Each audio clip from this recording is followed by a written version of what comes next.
Mais ce matin, c'est notre premier dimanche en présentiel ou en présence en vraie personne de notre année 2023, puis c'est vraiment une joie pour nous autres de pouvoir le faire. C'est encore le temps de se faire la bonne année. Et Pasteur Jean-Fred nous a donné l'occasion au début de la réunion de le faire avec quelques personnes autour de nous, mais je veux juste vous dire que après la réunion, vous aurez le droit de continuer à le faire aussi et puis d'offrir vos vœux à tous les gens que vous connaissez ou que vous côtoyez au Carrefour et de le faire, de partager simplement ce que vous avez comme souhait pour eux pour l'année qui vient. C'est une année où on fait des souhaits donc aux personnes qu'on aime, et aux gens de la parenté. Les familles, c'est pas toujours simple, hein? Il y a toujours une couple de mononcles ou de ma tante, ou en tout cas, bref, peu importe. Et peut-être qu'on a des mononcles et des matantes à quelqu'un aussi, à quelque part. Ça, c'est l'autre côté de la médaille. Mais c'est une année, donc, pour faire des souhaits puis offrir le meilleur à plein de personnes. Souhaiter la santé, souhaiter la bénédiction, souhaiter le succès dans les études, souhaiter la prospérité. Mais c'est une année aussi pour s'arrêter, réfléchir et penser à des résolutions, peut-être, pour l'année prochaine. Peut-être avez-vous fait des résolutions? Moi, j'aimerais juste vous dire que cette année 2023, ce sera une année comme d'autres années. Mais c'est une année aussi de possibilités, de nouvelles possibilités qui s'offrent à nous. Et ce matin, peut-être qu'on pourrait juste s'arrêter quelques instants. Et se demander, qu'est-ce que je ferais? Qu'est-ce que je ferais bien en 2023?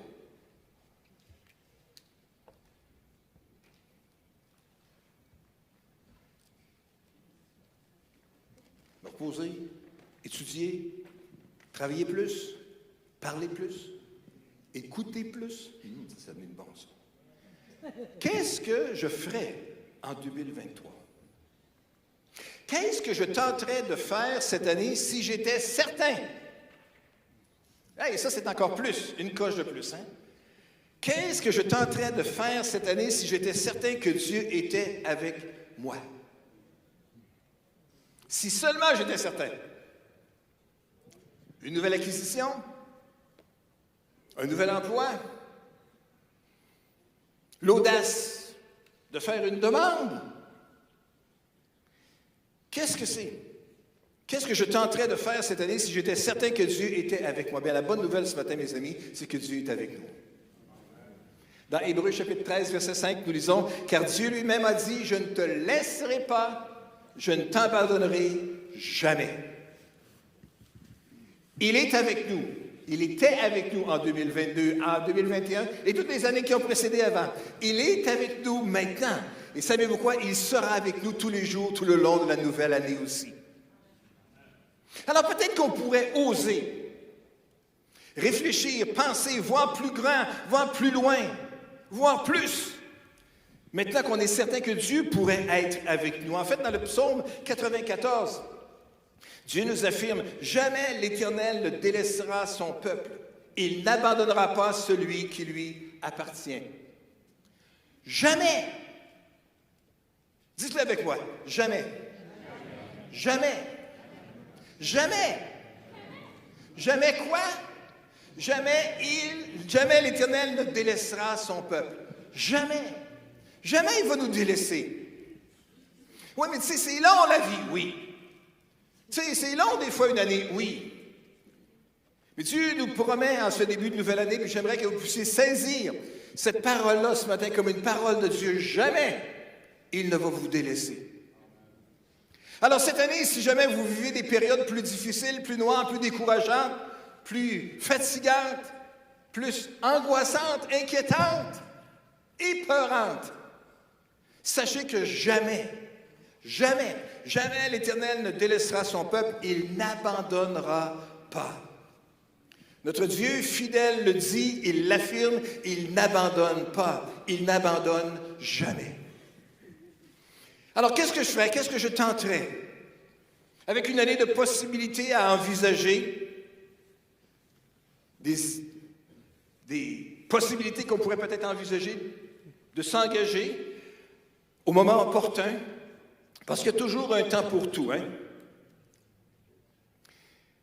Dans l'Évangile de Jean, au chapitre 17, nous lisons un passage qui m'a frappé ces derniers temps, qui m'a frappé moi ces derniers temps lorsque je lisais ça. Dans Jean 17, verset 1. Après avoir ainsi parlé, Jésus leva les yeux au ciel et dit, « Mon Père, l'heure est venue.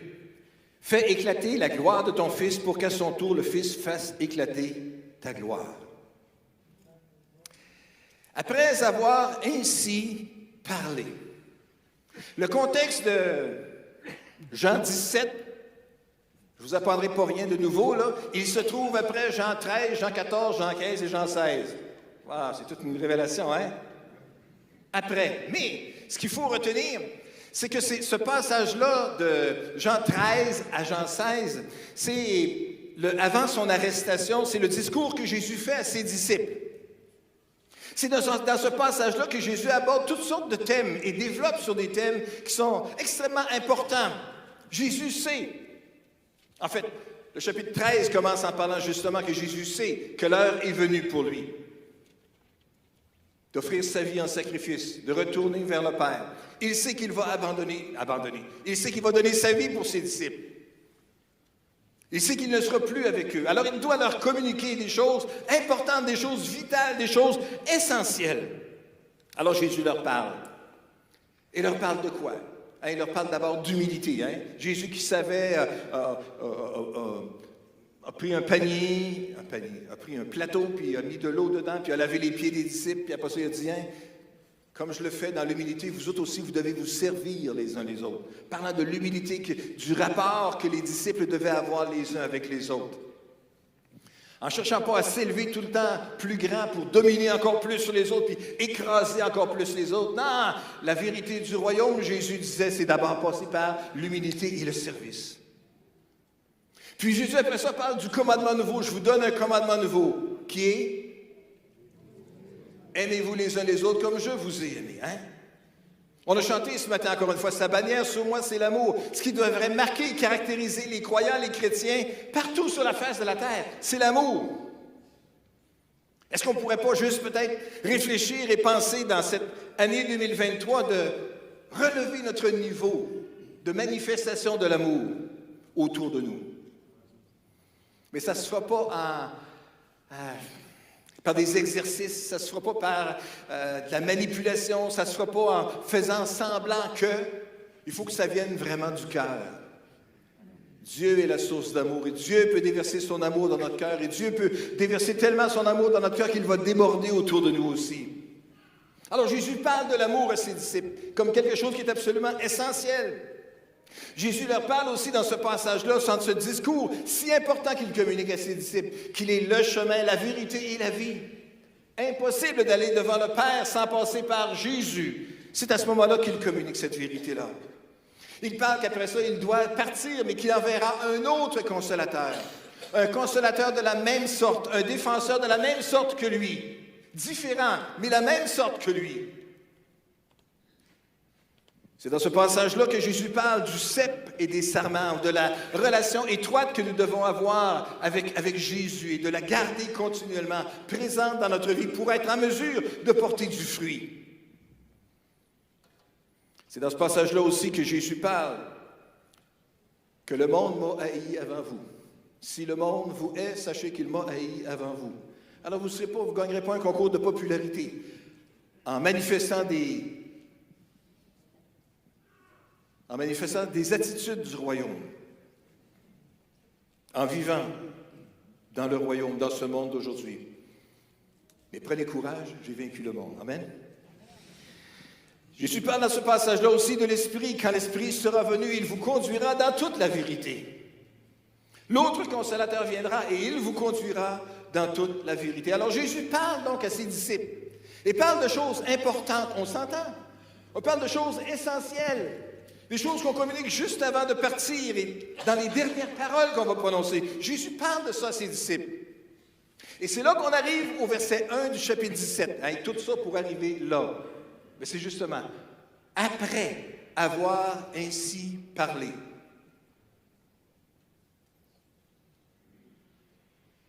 Il a parlé de tout cela. Il a fait ce discours-là. J'imagine avec énormément de cœur, avec énormément de passion, avec enthousiasme, mais le cœur rempli de tristesse en sachant ce qui s'en venait aussi. Après avoir ainsi parlé, Jésus leva les yeux au ciel. Et ce matin, j'aimerais vous parler de lever les yeux. Et j'aimerais nous lancer un défi à chacun d'entre nous, que comme Jésus a levé les yeux, nous devons aussi lever les yeux. Voir au-delà. Après avoir ainsi parlé, Jésus leva les yeux au ciel et il a prié, il a parlé, Père, l'heure est venue. Fais éclater la gloire de ton Fils pour qu'à son tour, le Fils fasse éclater ta gloire. Alors Jésus prie, parle au Père. Après avoir ainsi parlé, Jésus leva les yeux. Voyez-vous, il y a un temps pour parler et il y a un temps pour prier. Il y a un temps pour lever les yeux. Il y a un temps pour s'arrêter et prier. Parce qu'il est bon qu'on s'arrête pour lever les yeux. C'est bon de voir au-delà. Qu'est-ce que c'est qu'on voit à terre? On va voir notre quotidien. On va voir l'ordinaire. On va voir notre vie de tous les jours. Quand on regarde à terre, qu'est-ce qu'on voit? On voit nos limitations, on voit nos impossibilités, on voit tout ce qui ne marche pas, peut-être tout ce qui n'est pas suffisant, qu'on n'a pas. Mais il est bon qu'on lève les yeux au-dessus de l'ordinaire et du quotidien.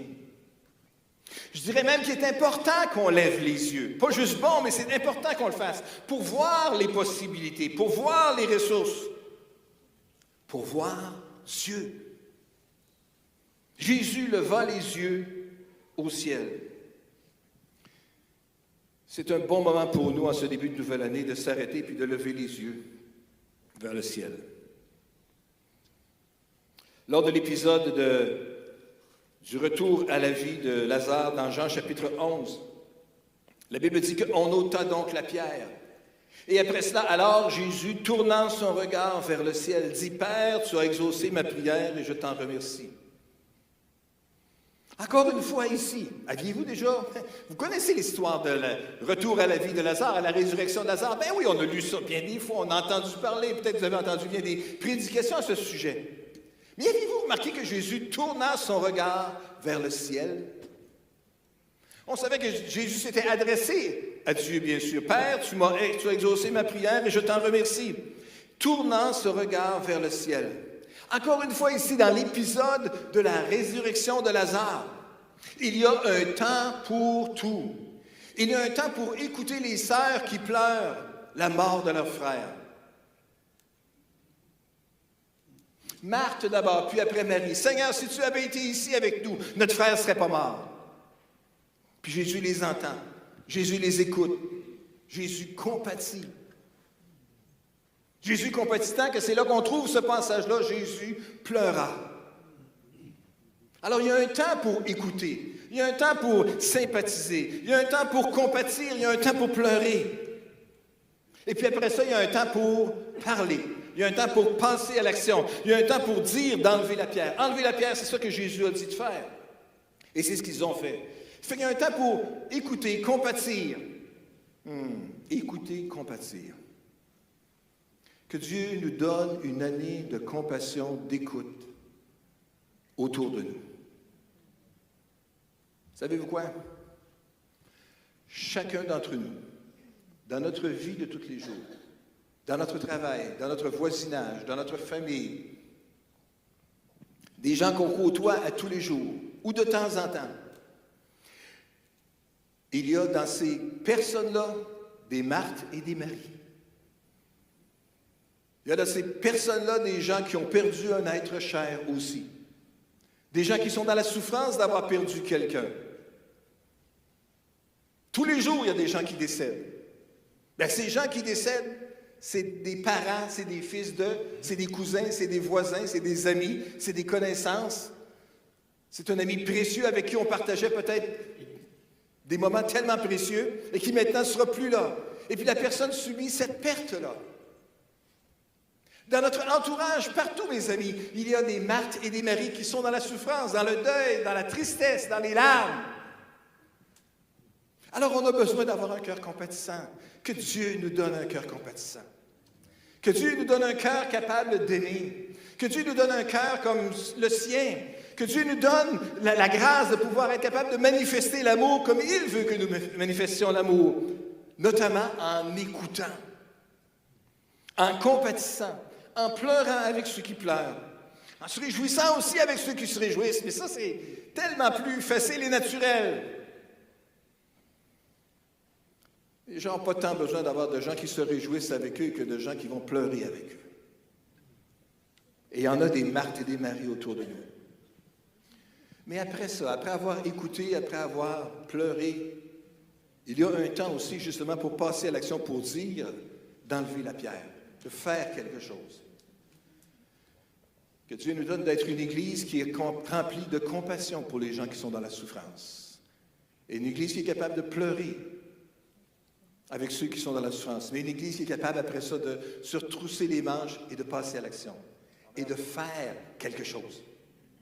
Se retrousser les manches et juste penser qu'est-ce qu'on pourrait bien faire par rapport à ça.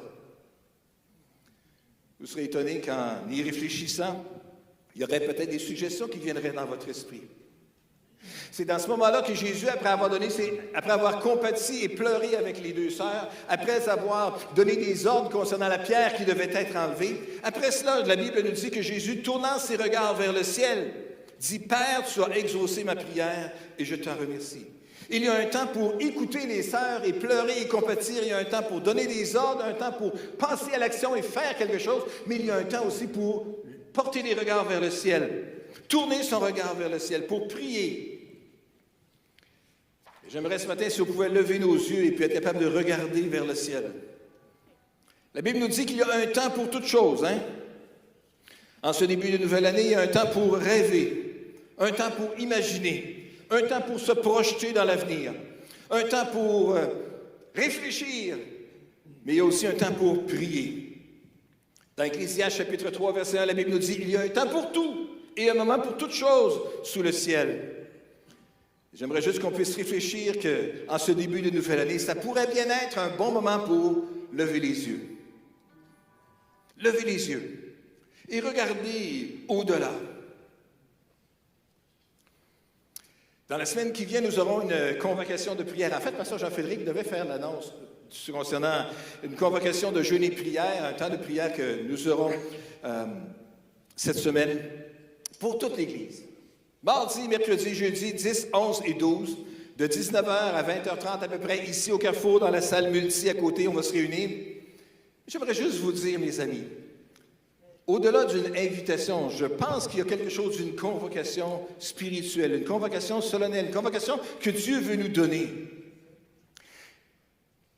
Mais là, j'en entends qui me disent « Ah ouais, mais tu sais, pasteur, moi, je ne suis pas capable de jeûner. » Je veux juste vous dire qu'on ne meurt pas lorsqu'on ne mange pas pendant un jour.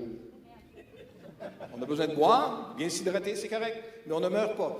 Oui, mais tu sais, pasteur, j'ai des problèmes de santé, j'ai du diabète. Oh, ça, je comprends.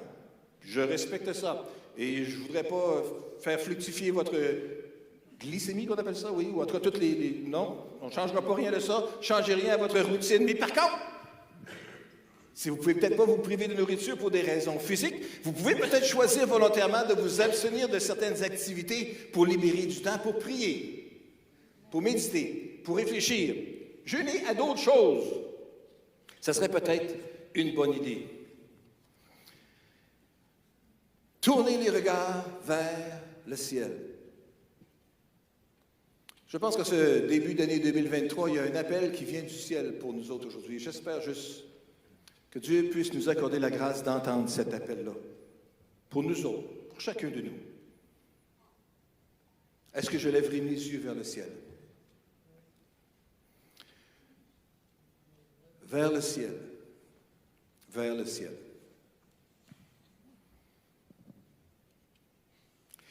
Il va-tu chanter la petite chanson Vers le ciel? Connaissez-vous la petite chanson Vers le ciel? Oui, je pense que Christiane connaît la chanson Vers le ciel, hein, c'est ça. Ouais, dans les années 70, on chantait au Carrefour chrétien de la capitale. Quand j'ai le cœur tourmenté, je tourne les yeux vers le ciel. Combien il y en a qui savent ça? Ah, il y a juste moi ici. Ah, quelques personnes. Mais on ne fait pas une chorale ensemble. Mais un petit refrain qui disait simplement... Quand j'ai le cœur tourmenté, je tourne les yeux vers le ciel. Quand un ami m'a quitté, je tourne les yeux vers le ciel. Oh, vers le ciel, vers le ciel, je tourne les yeux vers le ciel. Oh, vers le ciel, vers le ciel, je tourne les yeux vers le ciel. Ouais, ça c'était le gros hit dans les années 75. Dans 50 ans, il y aura peut-être quelqu'un d'autre qui va chanter les tunes qu'on chante maintenant ce dimanche matin-ci, puis tout le monde va dire « Oui, c'est ça ». Deux petites leçons à retenir là-dedans ici, là, c'est que quand il y a quelque chose qui ne va pas, on peut toujours tourner nos regards vers le ciel. Ça, c'est encore une vérité qui était vraie dans ce temps-là, qui est encore vraie aujourd'hui. Autre chose importante aussi, mes amis, quand on chante, quand on loue Dieu de tout notre cœur, savez-vous quoi? Il y a une mémoire musicale qui s'inscrit à quelque part dans le fond du cerveau. Et ça reste. Fait que chantons, louons Dieu, célébrons de tout notre cœur les bontés de Dieu.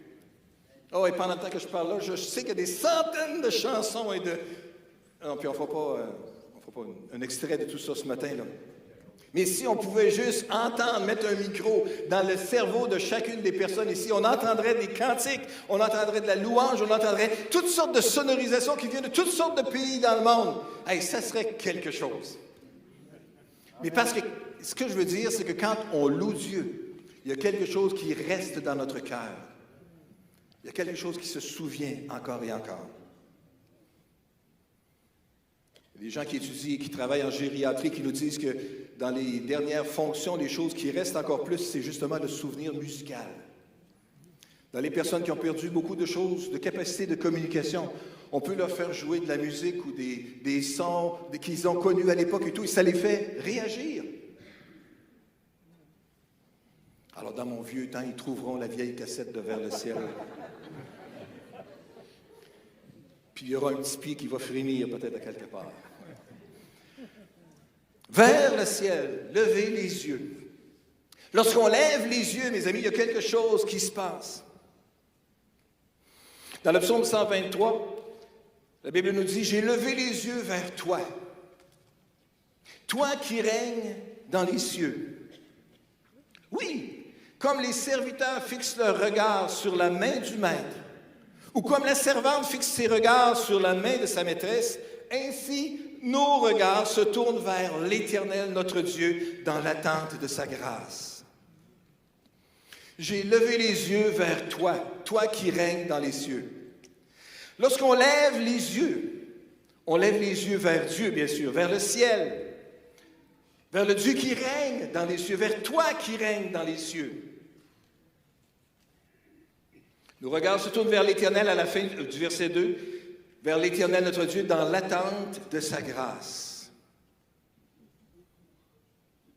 Dans l'attente de sa grâce. Deux mots. Attente. Dans la présence de Dieu, souvent, il y a des périodes d'attente. Mais lorsqu'on tourne les regards vers Dieu, on pourrait bien continuer à attendre encore et encore. Et c'est correct. Il y a quelque chose de bon, il y a quelque chose de bien, il y a quelque chose de bénéfique, il y a quelque chose de nourrissant et de bénissant pour les enfants de Dieu lorsqu'on veut juste attendre dans sa présence. Attendre sa grâce. L'attente de sa grâce. Seigneur, j'ai besoin de ton aide pour être capable de faire face à cette situation-ci. J'ai besoin de ta grâce pour être capable de vivre la transformation dans ma vie que j'ai besoin de vivre. J'ai besoin de ta grâce. Alors on peut tourner les regards vers Dieu, vers l'Éternel, dans l'attente de sa grâce, dans l'attente qu'il puisse agir dans chacune de nos vies.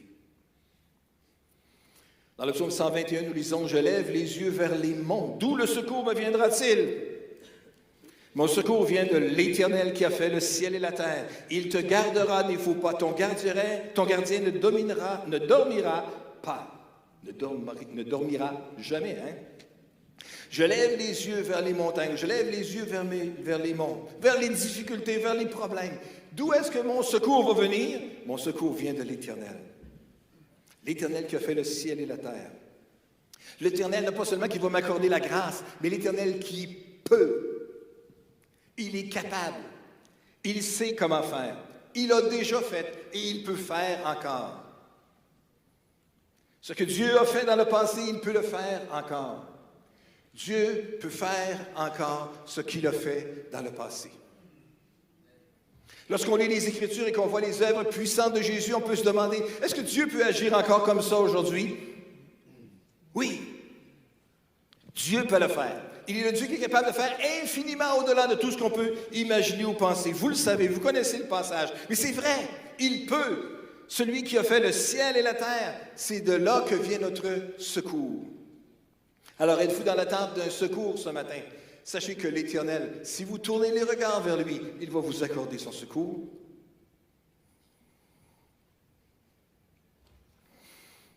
Puis de temps en temps, dans l'attente, et dans l'attente du secours, le temps passe, et le temps passe, et le temps passe. Mais lorsqu'on tourne les regards vers le ciel, il y a un rappel qui peut venir avec ça aussi.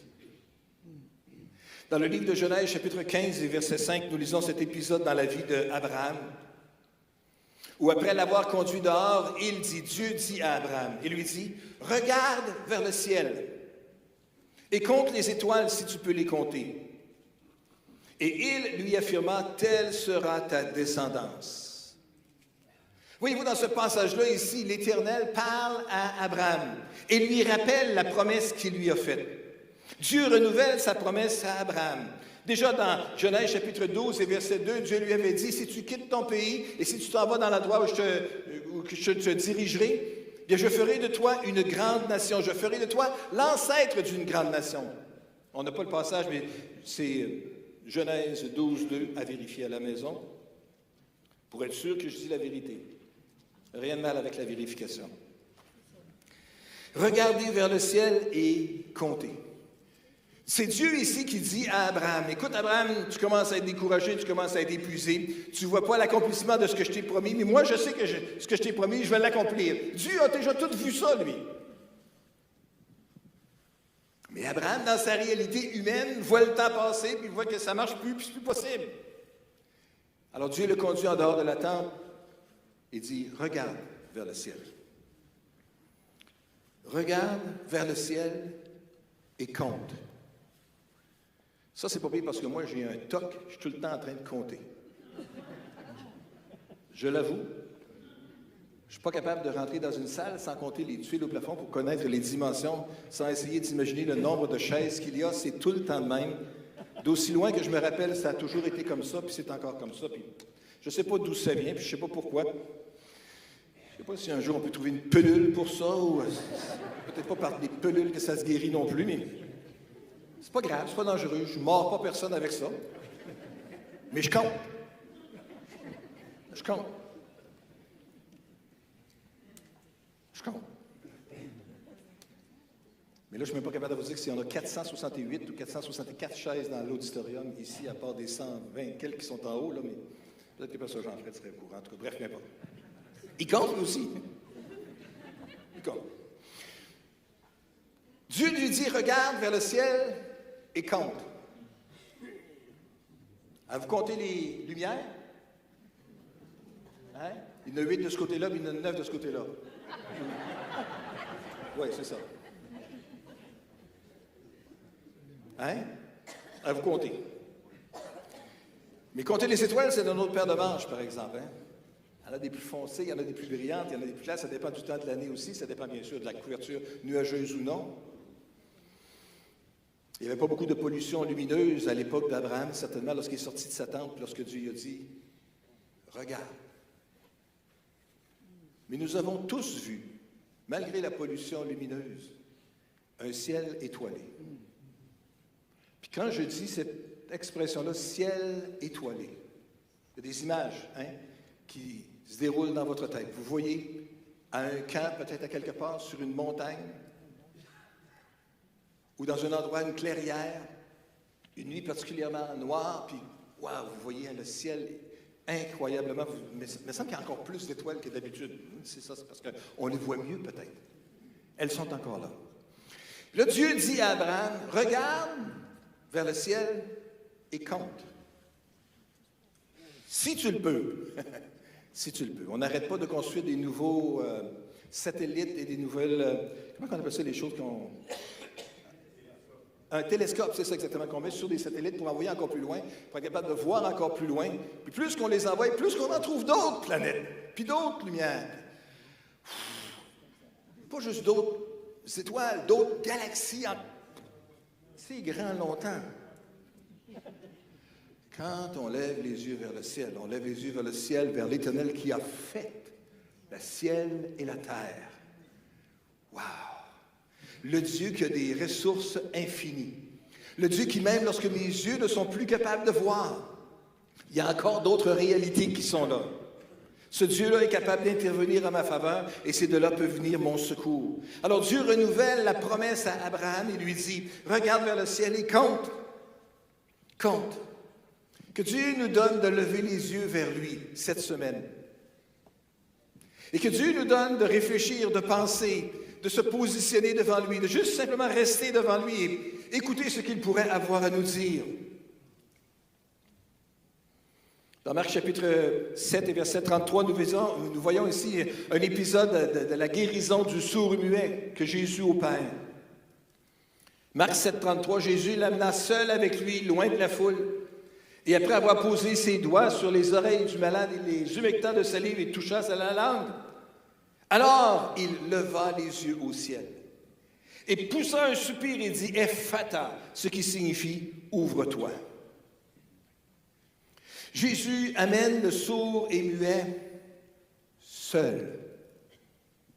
Dans les moments de lever les yeux, mes amis, il y a un temps pour être seul. Il y a un temps pour prier ensemble, puis un temps pour prier seul. Quand on vit une journée de jeûne et prière, on se réunit à 7 heures jusqu'à 8h30, quelque chose comme ça, pour prier ensemble. Ici, c'est correct. Mardi, mercredi, jeudi, on va faire ça. Mais tout le restant de la journée, par exemple, on peut passer du temps. Ben oui, pasteur, je travaille. Oui, je sais. Mais peut-être un petit peu plus tôt le matin, sur l'heure du dîner, justement, au lieu de prendre le lunch avec les amis comme d'habitude, on peut aller prendre une marche à quelque part. Et pendant le temps qu'on prend la marche, bien, on peut prier pendant ce temps-là. Je sais, ça marche. Levez les yeux vers le ciel, seul, loin de la foule. Et après ça, au verset 34, ça nous dit « Jésus leva les yeux au ciel ». Si Jésus levait les yeux au ciel, si souvent comme on a lu ce matin, est-ce qu'on ne pourrait pas considérer que ce serait important qu'on le fasse aussi? On est tellement occupés, on a tellement de responsabilités, on a tellement d'obligations, on a tellement d'échéanciers qui sont devant nous, on a tellement de résultats à devoir produire et d'engagements à compléter que des fois on ne trouve pas le temps de lever les yeux comme on le devrait. Bien, si on ne peut pas le faire à la longueur donnée, est-ce qu'on ne pourrait pas le faire d'une façon particulière et ciblée et centrée et concentrée en ce moment-ci de l'année? Lorsqu'on lève les yeux, on va découvrir la grâce de Dieu. Lorsqu'on lève les yeux, on va découvrir qu'il est le Dieu qui peut intervenir et qui peut venir à notre secours. Lorsqu'on lève les yeux, on va être capable de découvrir les possibilités infinies en voyant l'infinie grandeur de ce que Dieu peut accomplir. Lorsqu'on vient seul avec Jésus et qu'on lève les yeux vers le ciel, on va découvrir la puissance qu'il a de guérir, de toucher et de transformer. Lorsqu'on lève les yeux, on va être capable de découvrir peut-être d'autres opportunités qui sont devant nous. Dans Jean chapitre 4, verset 35, Jésus dit à ses disciples, « Ne savez-vous pas qu'il y a encore 4 mois jusqu'à la moisson? Eh bien, je vous le dis, levez les yeux et regardez les champs qui sont déjà blancs pour la moisson. Levez les yeux et regardez les champs. »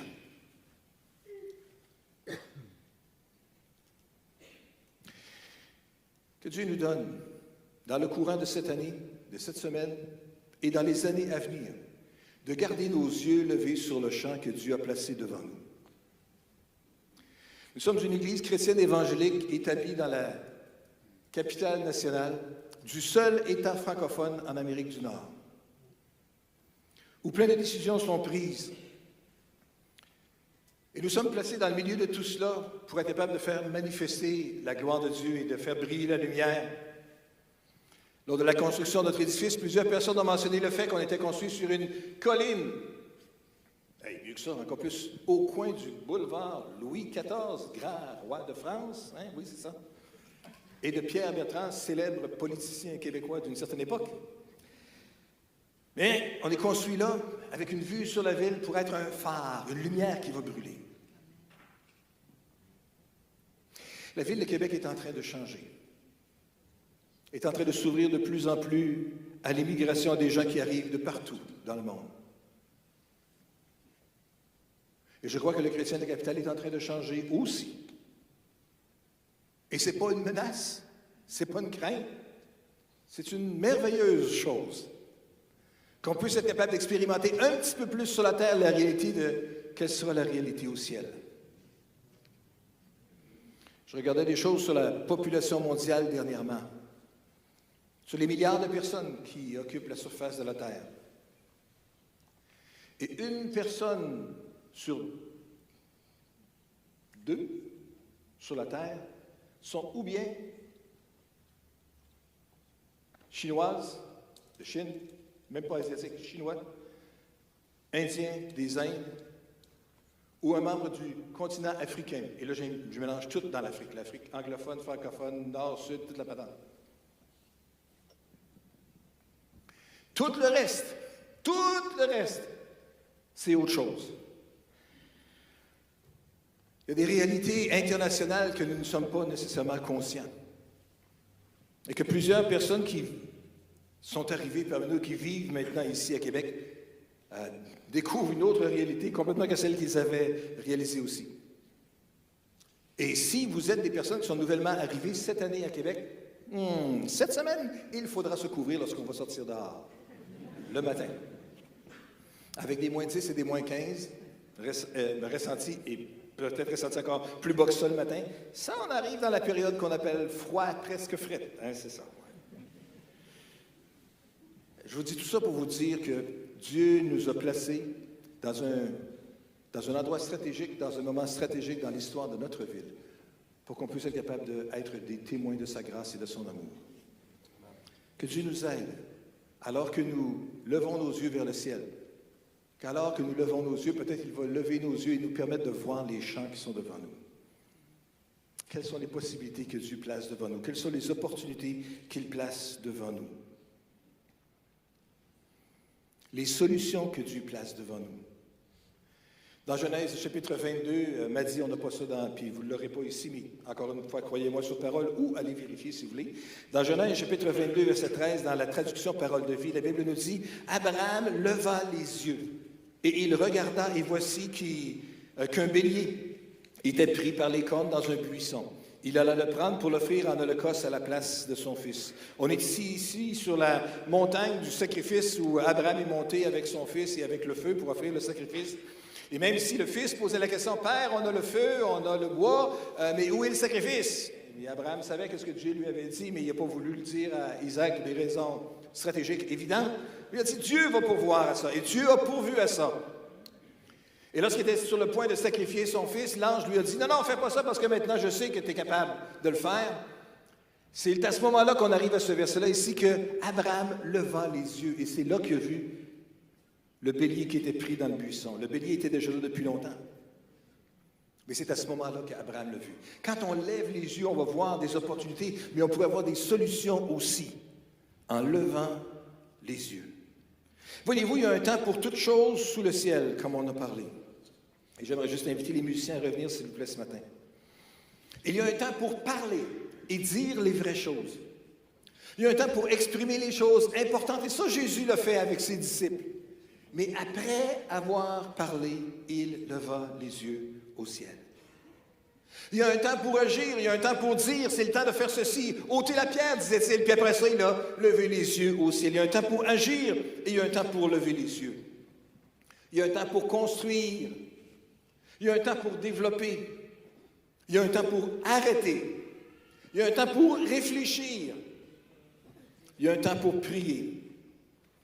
Il y a un temps pour lever les yeux. Et ce matin, je pense que Dieu veut nous inviter à lever les yeux vers lui. Est-ce qu'on peut juste prier ensemble ce matin?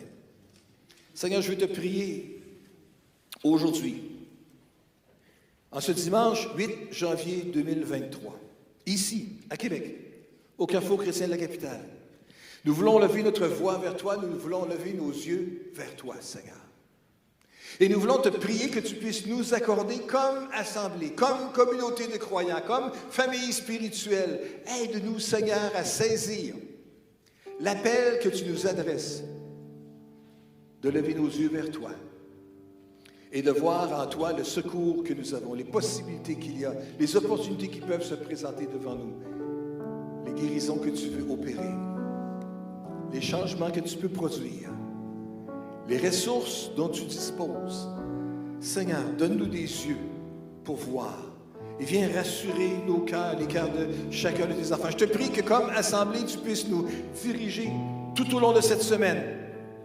Que ce soit de façon active en étant là et présent ou de façon peut-être active, mais en n'étant pas présent pour des raisons familiales ou des raisons professionnelles ou toutes sortes d'autres contraintes qu'on comprend, puis il n'y a pas de problème là.